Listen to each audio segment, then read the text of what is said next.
May buntag mga gaw. Isa ka bulan na nga to ang mga Rhode Island Red no moong karon magpurga ta og Bastonero Plus niya to ang gamit.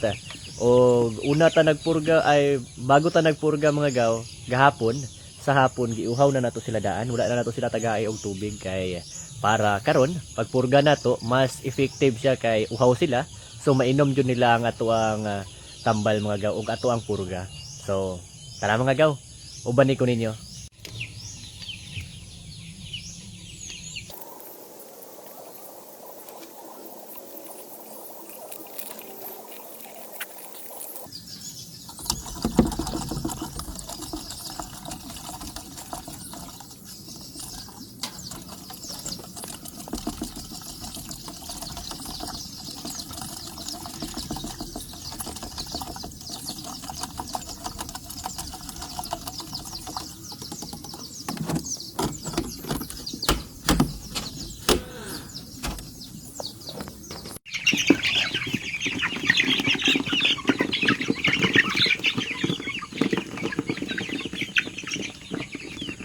Okay kay gaw, uhaw jud kay sila no. Mo nang advantage basta uhawon nimo sila daan mga gaw. Pagkahapon lang daan, dili na nimo sila tagaan og tubig kay para uhaw sila.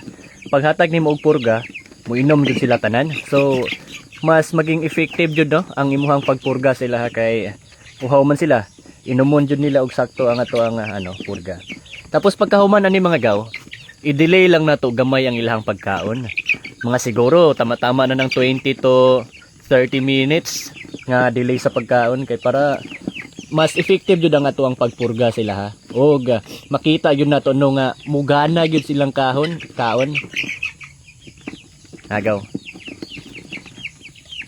Grabe ka uhaw mga gaw. Makita jud nato nga uhaw kay sila. So mag-expect na kaana mga gaw nga effective jud imong pagpurga sila ha kayo. Na gilantakan jud nila ang ato ang purga. Ana lang tirada daya mga gaw. So kani ato ang panirada mga gaw, nakuha lang pud nato nino sa mga nauna sa tuaw pamuhi og Rhode Island Red Chicken. Maong sa mga baguhan pud diha pareha nako.